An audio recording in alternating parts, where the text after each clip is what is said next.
Okay, this is the lazy way to do it. I'm going to show you the other way. But what I do is I blanch my tomatoes, which I have already shown.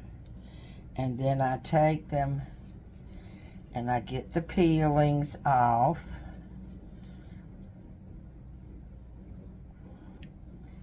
And then I kind of scrape around to get the flesh. Now, use this method if you don't mind the seeds, which I don't, because with the seasoning and everything, I don't really mind the seeds, but some people do say that the seeds make it more bitter and more acidy, which I do put, when I cook it, I do put baking soda in it to counteract that. And I put it in a bowl along with the skins because we are going to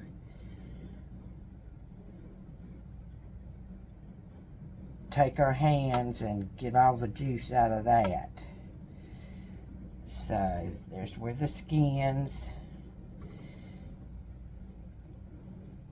These smaller tomatoes are kind of holding on to some of the flesh part.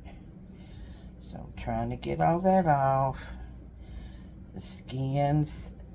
And what I'm doing, actually, that was a piece of skin, is the actual core is where the majority of the seeds are, which, as you can see, there are plenty of seeds that I'm getting in my sauce. But I don't want that hard core in my sauce. So, and I have a pan that I'm dumping that in. And I have taken these out of the pot that I blanched them in. And they have drained, and there is some excess water.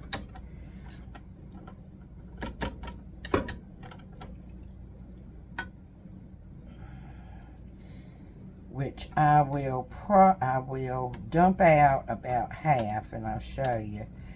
But then the other half of the water, let me show you what I've got there. The other half of the water I will put into the pot, which I've got to transfer to a bigger pot. And then I'm going to try to do it another way. Okay. Dumping out half.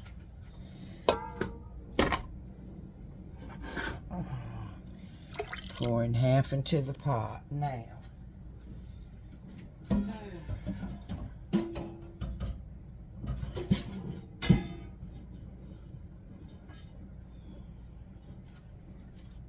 going to transfer to a bigger pot. Oh yeah, I make a mess. I make a mess every time. But, and I could have ladled it in, but no, I decided not to do that. I decided to have a mess to clean up, which is typical.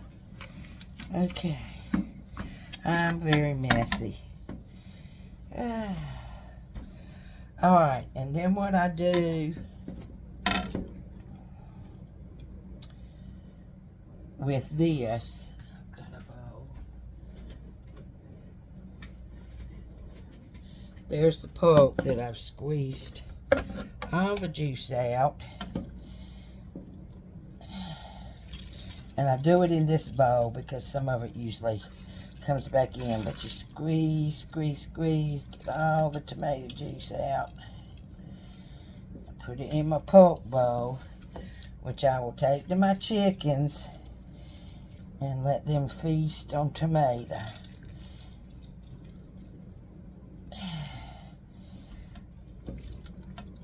So you don't want to waste any of the juice if you can help it.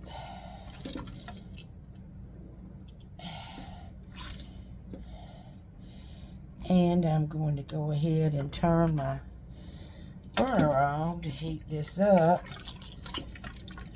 I started out doing this in quart jars, which I have 50 pounds of tomatoes that I'm canning. And so I started doing them in quart jars, and they turned out really great, all of them sealed, that kind of thing. But in looking at them for my family, it's going to take 2 quarts to make a nice pot of spaghetti sauce. Alright, and so I dump that. There's all the juice. Dump back in there. So the chickens will be happy.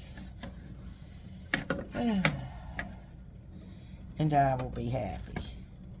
Be right back. Okay, while that is beginning to heat up, now I have big pans, big pots, whatever you want to call them, big pots. But you can do this on a smaller scale with smaller pots. It doesn't have to be the big pots that I have.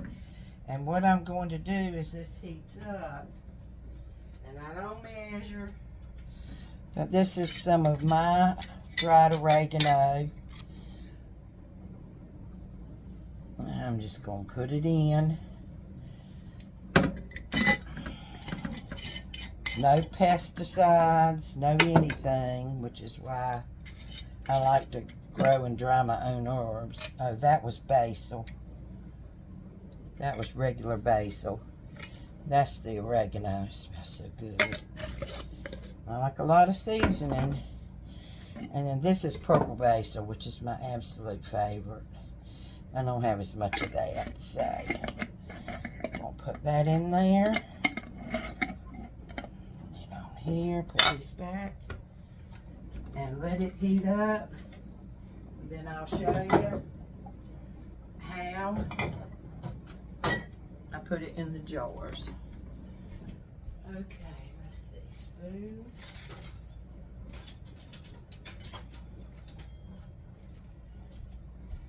We're going to stir it up. If there's any big stick-like things, I'll try to get it out. Which, once I will put the immersion blender in here in just a minute, and it will continue to kind of grind up some of this. Sometimes I put it in before it's heated, and sometimes I put it in after, and this doesn't even matter.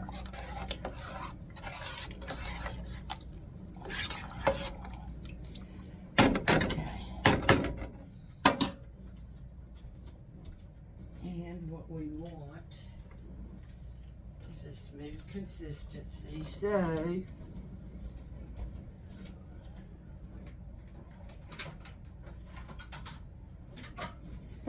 I use my immersion blender.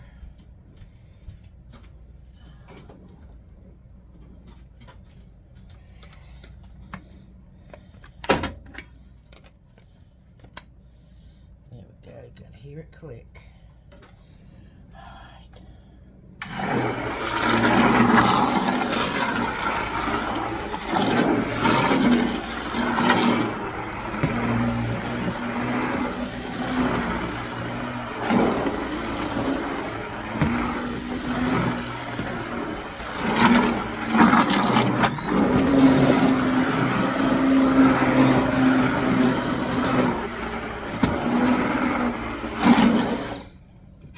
Stop and check check it. I don't mind if it's a little chunky, but you don't want those big chunks in there.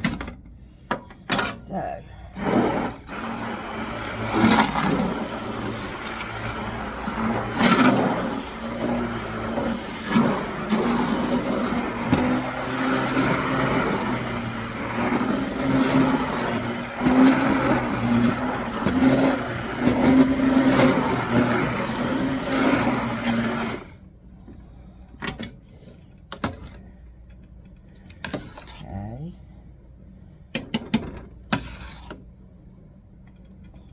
I don't mind it being that chunky, but I'm going to go through it one more time.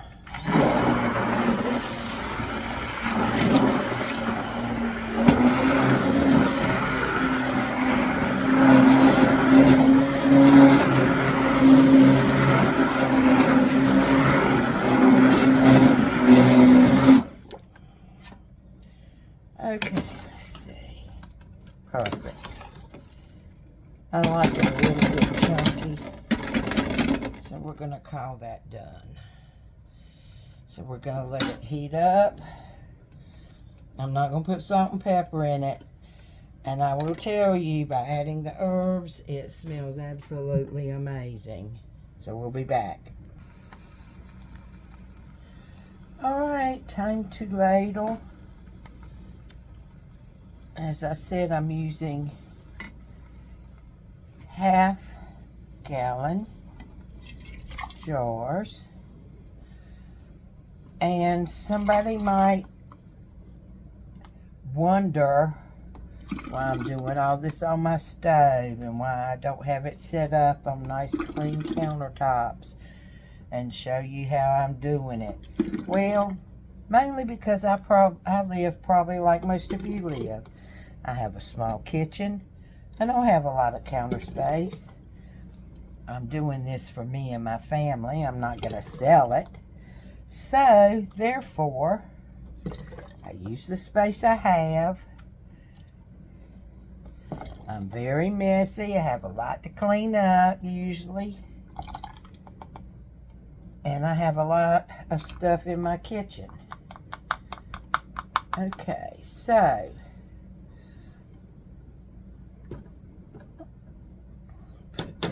there. I do have another jar. I'm trying not to be so messy. I have my lids in there. And more hot water. And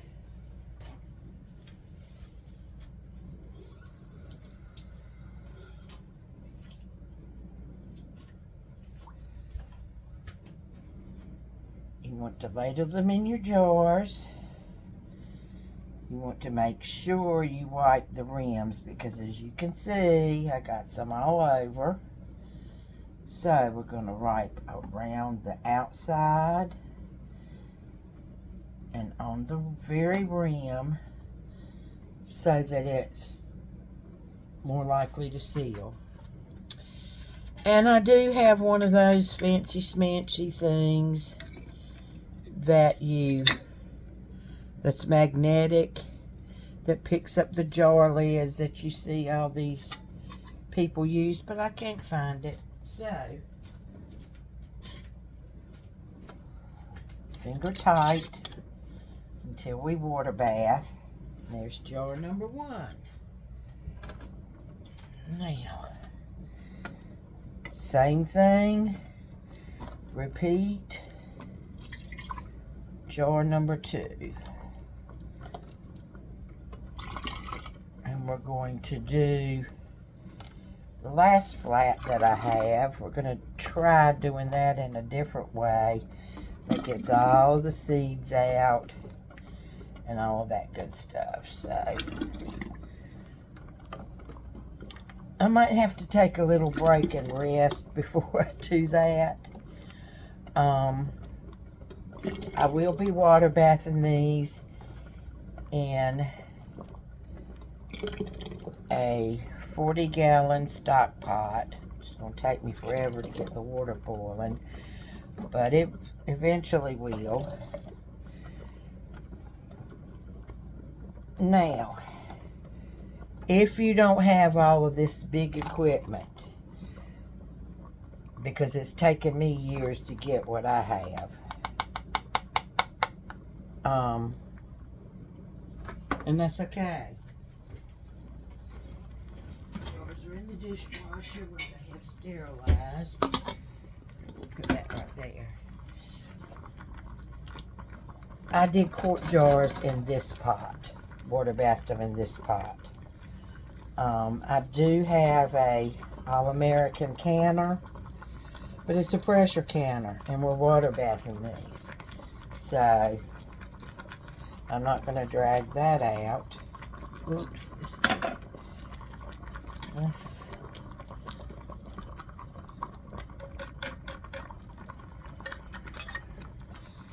And that's how we do it. And I will be back as soon as I get this pot emptied.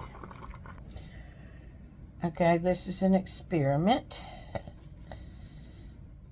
A friend of mine and I were talking about this. I am cutting tomato slices, putting them in the jar. I'm going to add water and 1 teaspoon of salt and water bath them for 9 minutes. And we're going to see if they turn out. And we can have fresh tomato sandwiches in the wintertime. That's the plan. I will save that.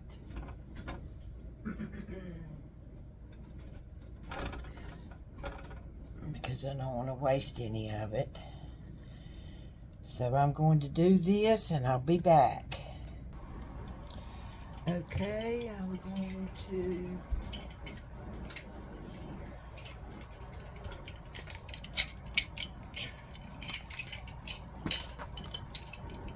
This is the experiment. Using sea salt, coarse sea salt. 1 teaspoon in each jar. Which I'm going to fill it up with water. And then we're going to water bath it. I'm only doing 4 because this is an experiment. So, let's see here.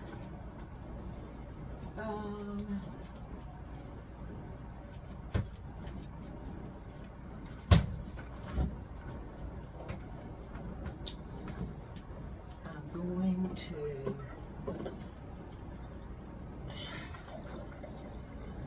just got the whole refrigerator wet.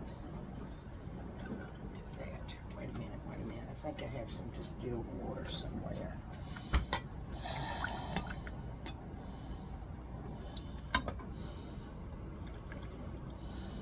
Oh, it doesn't take much water to fill them up. So here we go again. I'm using my filtered water.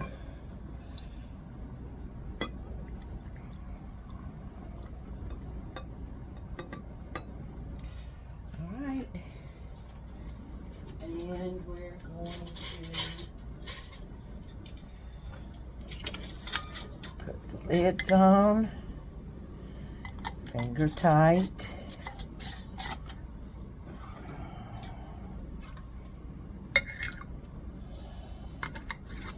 And because this is water, I'm not, probably should, but I'm not actually wiping the lids.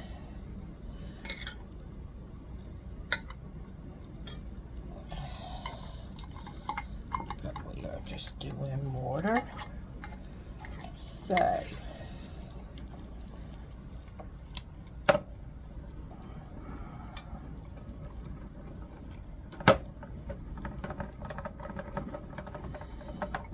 and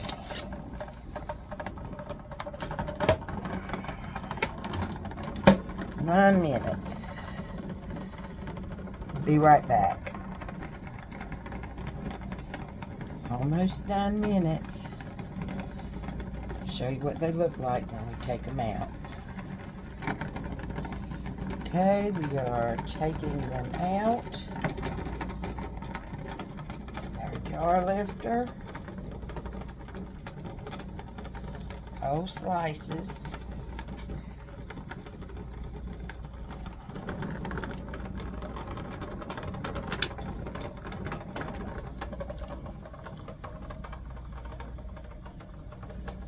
And these jars were also sterilized in the dishwasher before putting them in here, so they were very clean. Slices.